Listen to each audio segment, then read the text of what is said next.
Welcome. This is the public presentation of the New Mexico 117 mileposts 47 to 50 roadway and drainage improvements, the Phase 1B study. This is New Mexico Department of Transportation Control Number 6101160.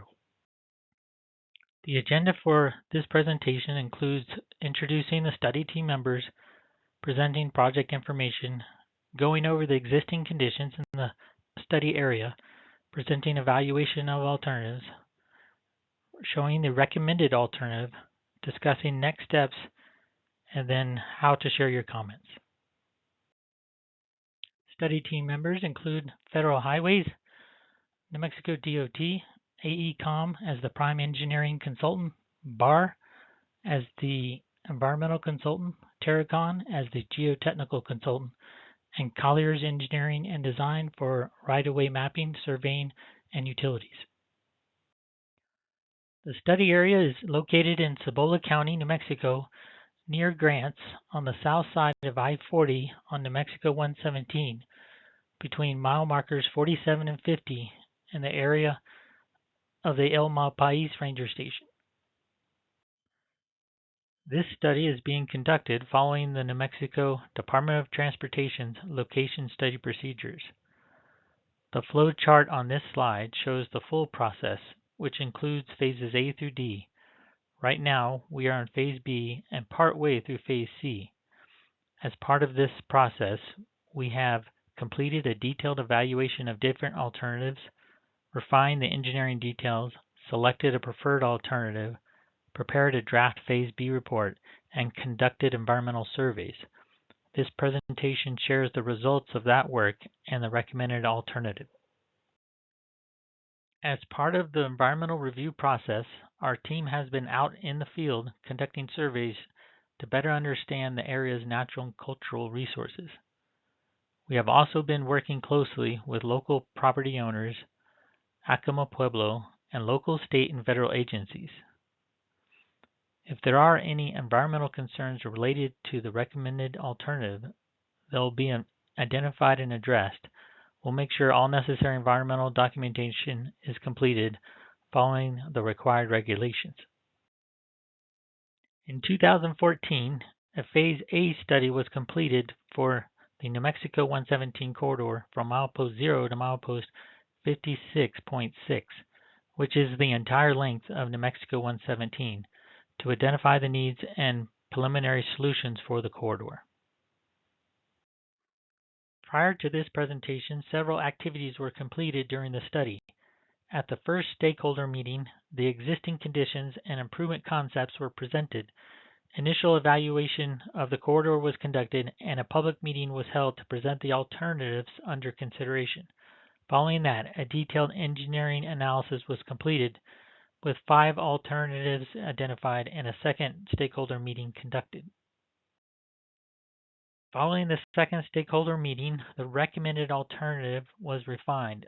The draft Phase B report was prepared and comments solicited through the New Mexico Department of Transportation. A final report is being prepared as we go through public outreach.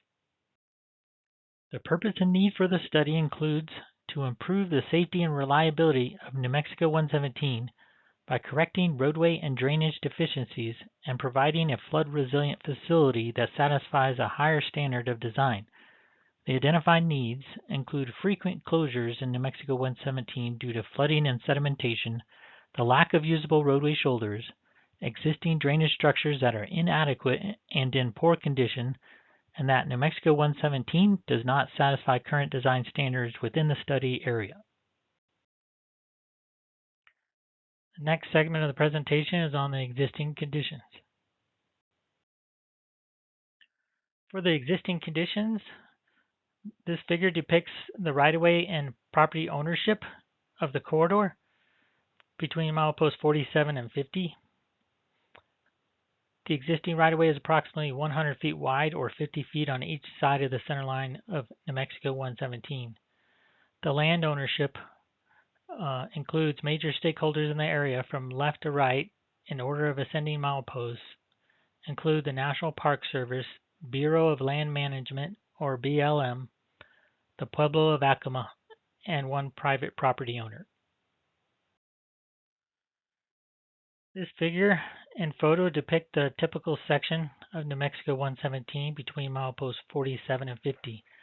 The road is currently a 2-lane road with 11-foot travel lanes and minimum shoulders, just typically 1 to 2 feet wide. Most of the stretch lacks striping, and while a recent asphalt overlay was applied, several areas, particularly near the Pueblo of Acoma driveway, show signs of deterioration.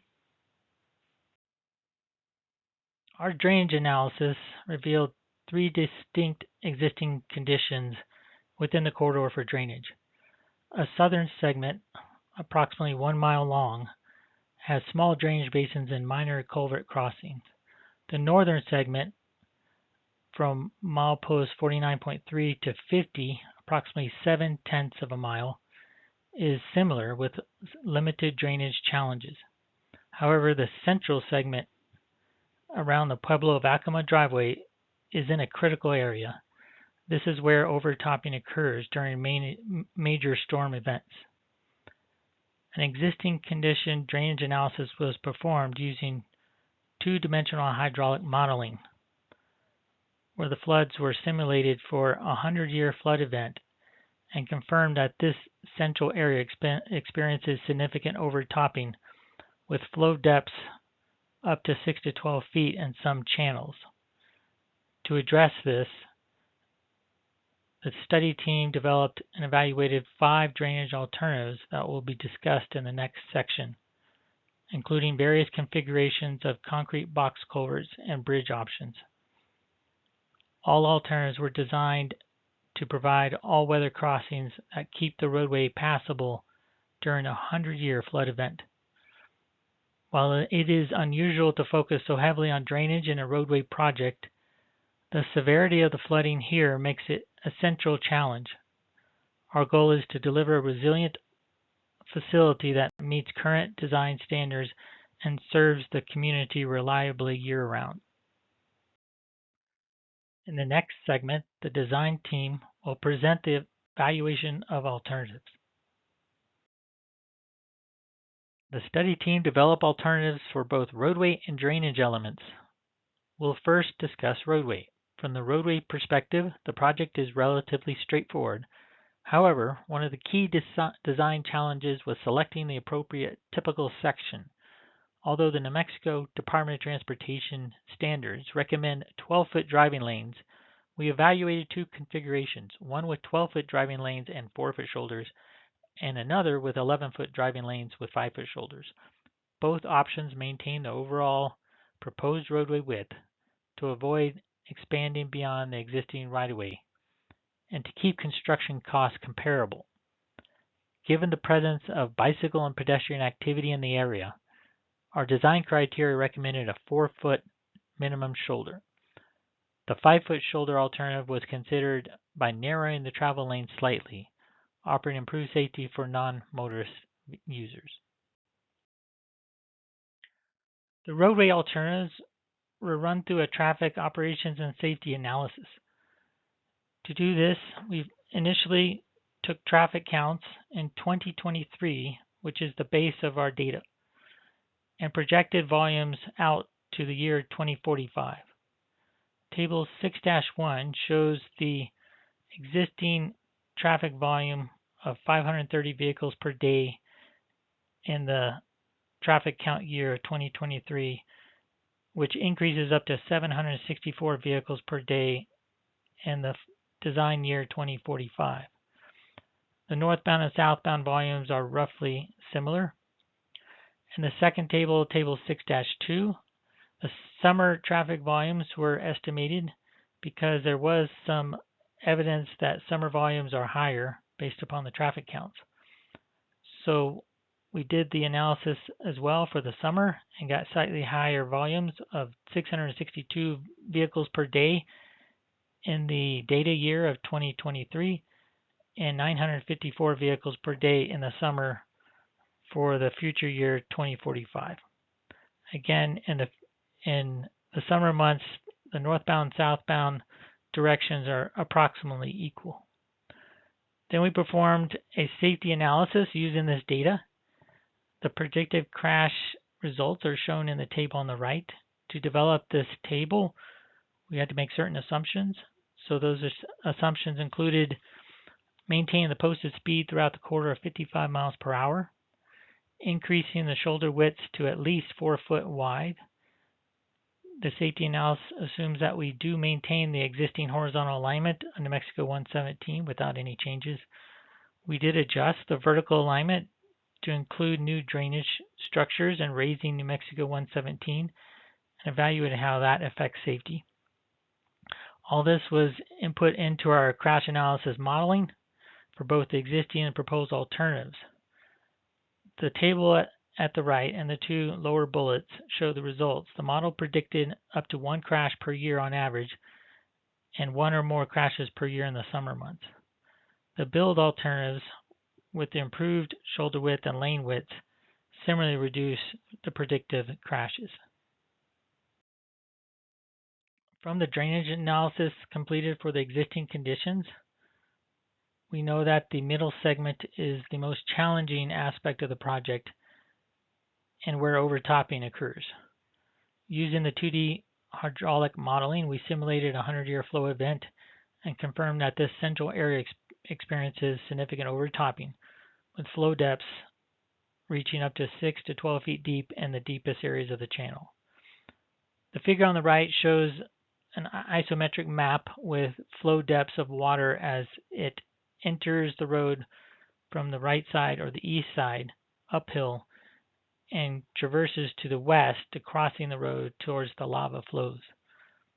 So the colored areas represent areas of flood depth and significant overtopping occurs as evidenced by many road closures in the area. The points were investigated to determine where best to place drainage structures. The current drainage facilities are lacking. There is a few crossing culverts located in this area. So the design team identified 4 potential crossing locations for the drainage alternatives. Next, we'll present those drainage alternatives. For the drainage analysis, 5 alternatives were developed.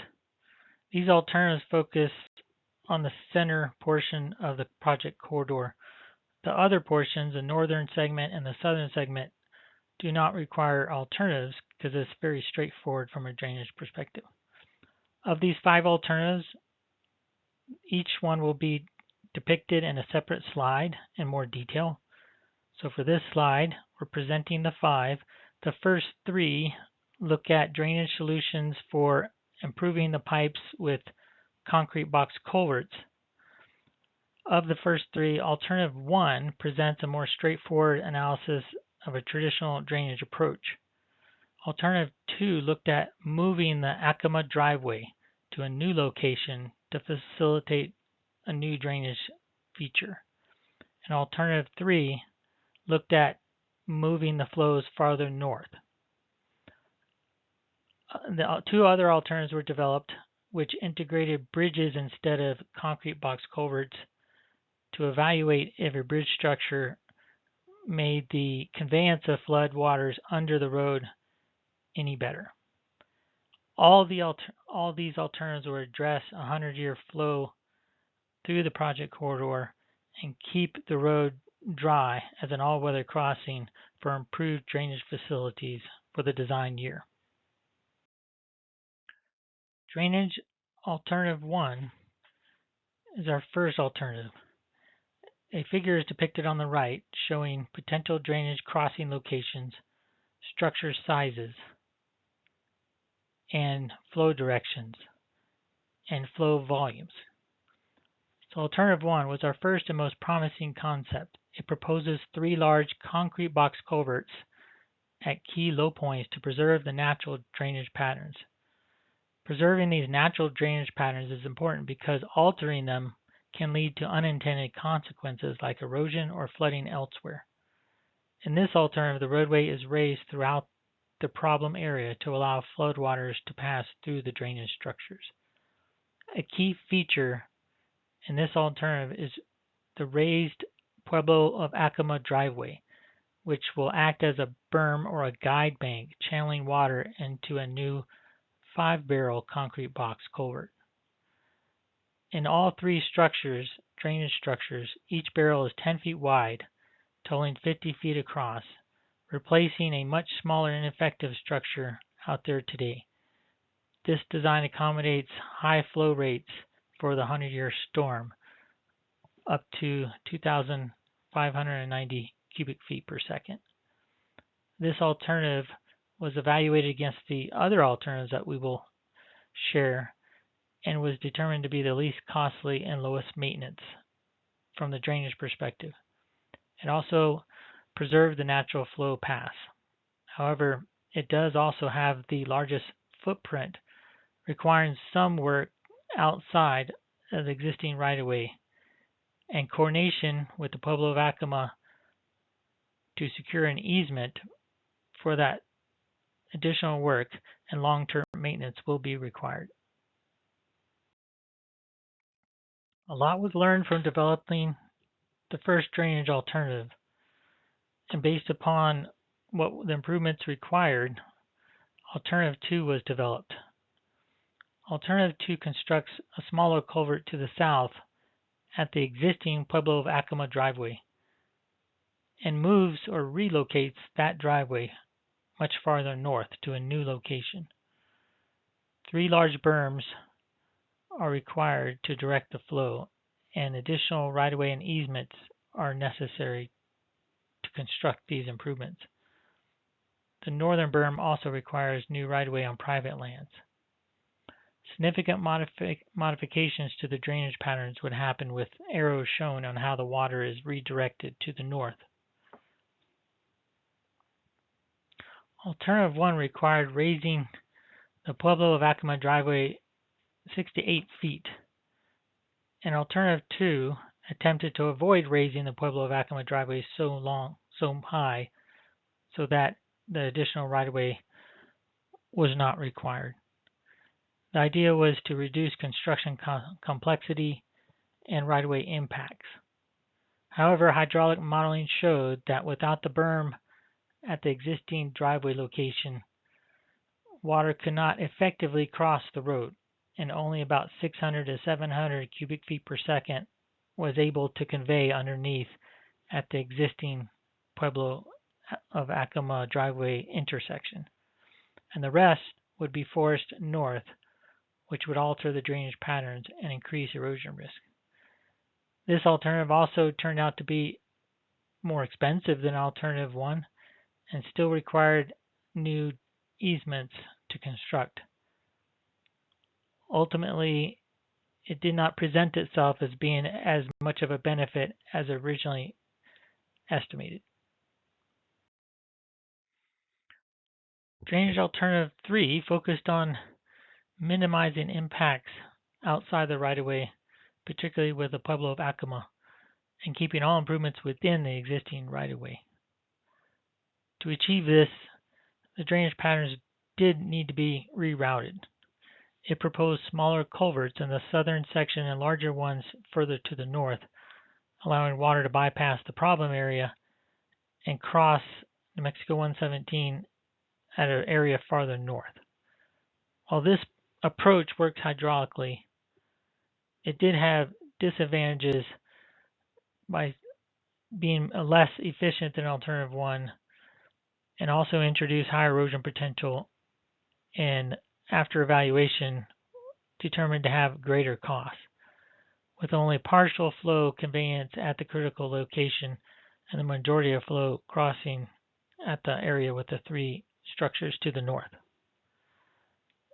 Alternative 3 had some aspects to define it from the alternatives 1 and 2, namely that there's 3 smaller drainage berms that do fit within the existing right-of-way, approximately 40 feet long. All construction and future maintenance activities will be confined to the NMDOT right-of-way. 4 multi-cell concrete box culverts were proposed in this alternative. However, as noted, it significantly modifies the existing drainage patterns. Drainage Alternative 4 was developed off of Alternative 3 by replacing a concrete box culvert with a bridge structure. It minimizes impacts to right-of-way and private lands by constructing smaller culvert to the south and a new bridge to the north. 3 small drainage berms were required for this alternative. However, construction maintenance activities can be contained within NMDOT right-of-way. 1 bridge and 2 concrete box culverts were the design solution, and it does modify the existing drainage patterns by rerouting the majority of flow to the north area. Drainage Alternative 5 utilized 2 bridge structures, one at the existing Pueblo of Acoma driveway and one to the north, just like in Alternative 4. By adding the additional bridge to the south, the design team hoped that it could more efficiently convey water underneath New Mexico 117. In this alternative, both bridges were approximately 200 feet long with 3 small drainage berms. All improvements can be contained within the NMDOT right-of-way.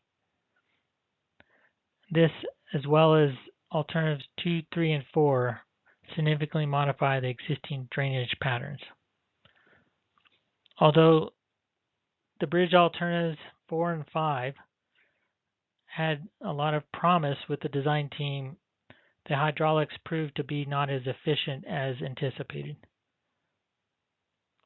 So in essence, without a significant hydraulic benefit, additional maintenance and costs would be added to the project.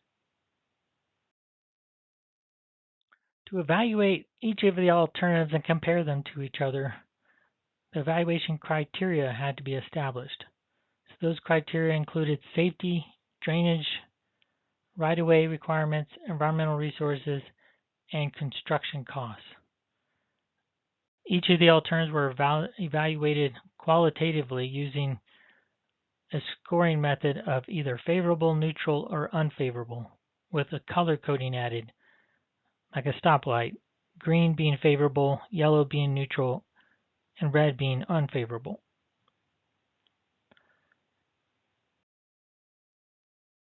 The evaluation of the roadway alternatives is shown in Table 7.1. The 2 roadway alternatives, which had the same proposed roadway width, but Alternative 1 has a 12-foot driving lane with a 4-foot shoulder, and Alternative 1A has a 11-foot driving lane with a 5-foot shoulder.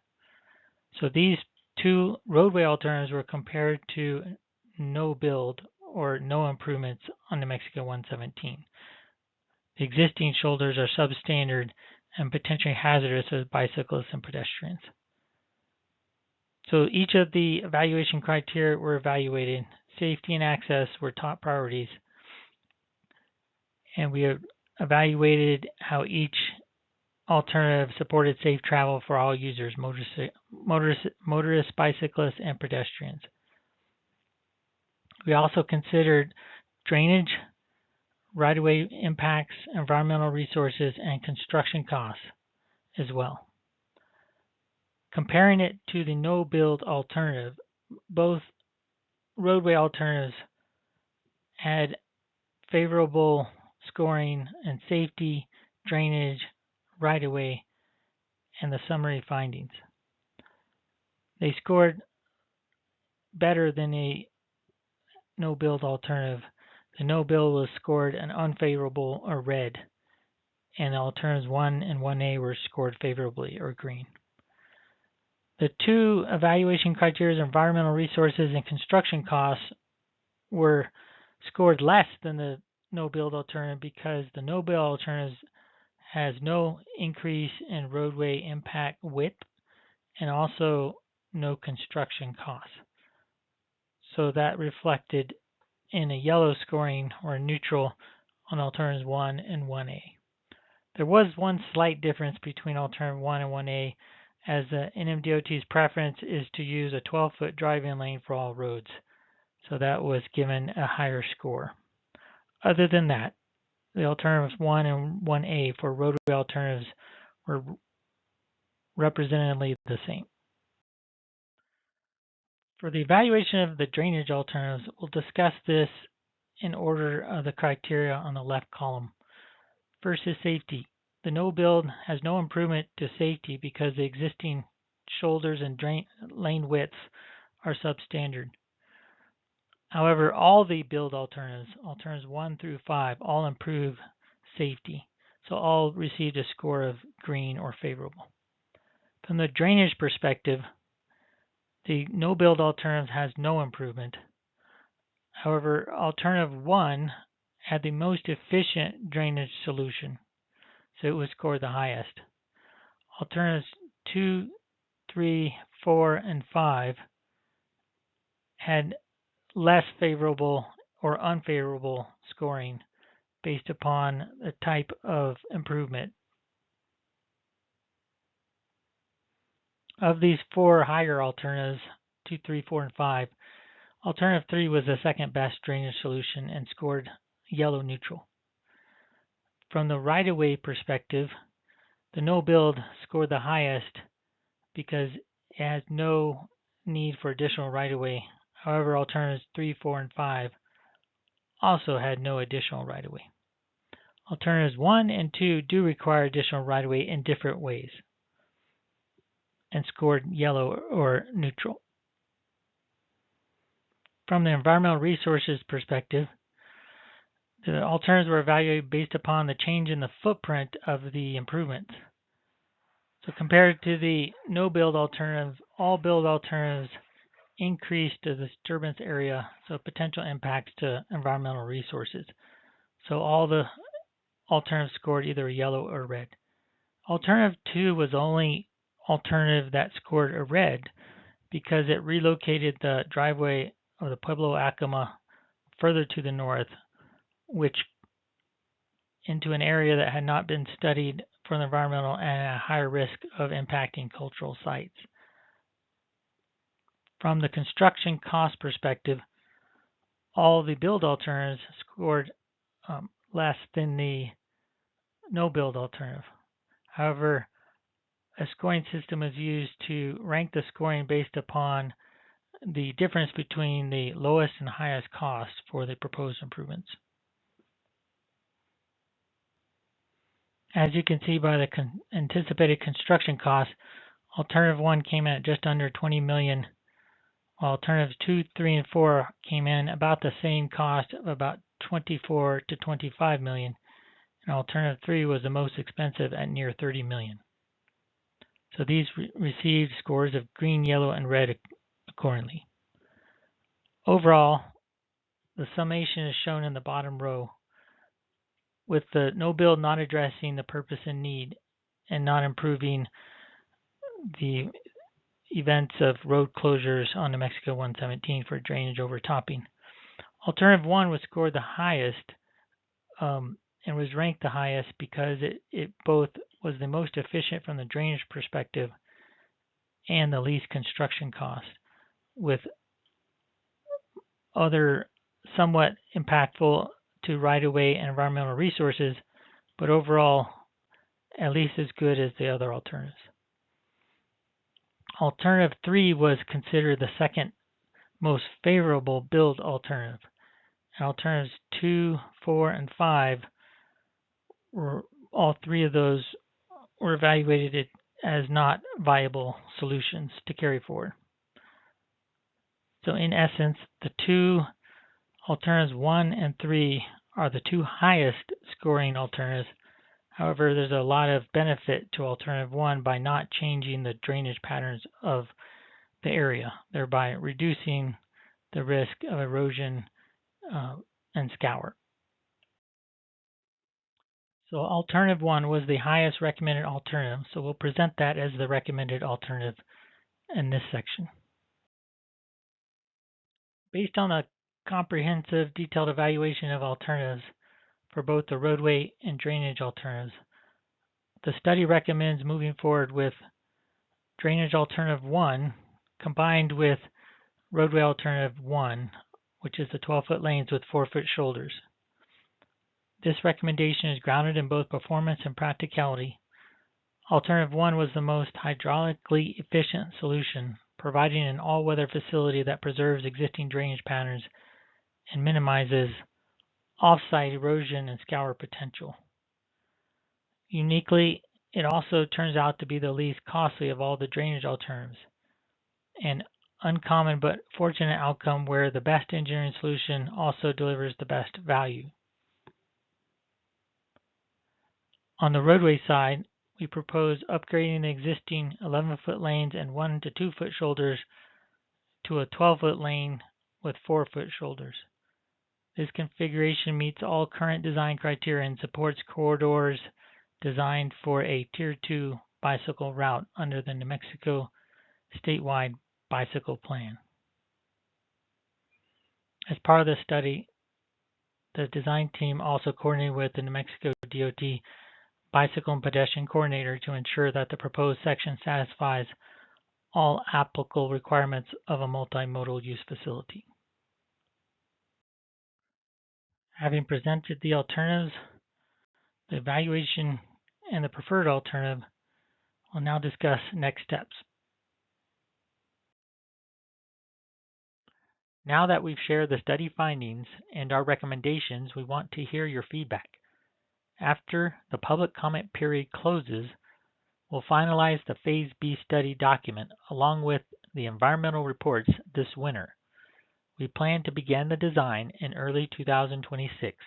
Meanwhile, as the design is being finalized, the New Mexico Department of Transportation will continue working to secure funding for construction. So next, we'll specify how you can share your comments. This concludes the presentation of the results of the Phase 1B study for New Mexico 117 for mileposts 47 to 50. Please share your comments during the open public outreach period by October 31st, 2025. You may provide your comments either by phone, email, or mail.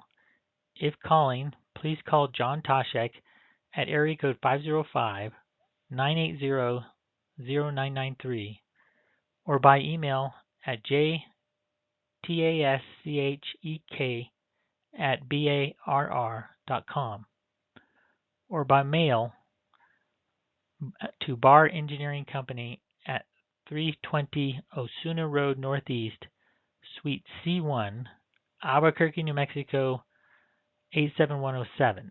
Again, thank you.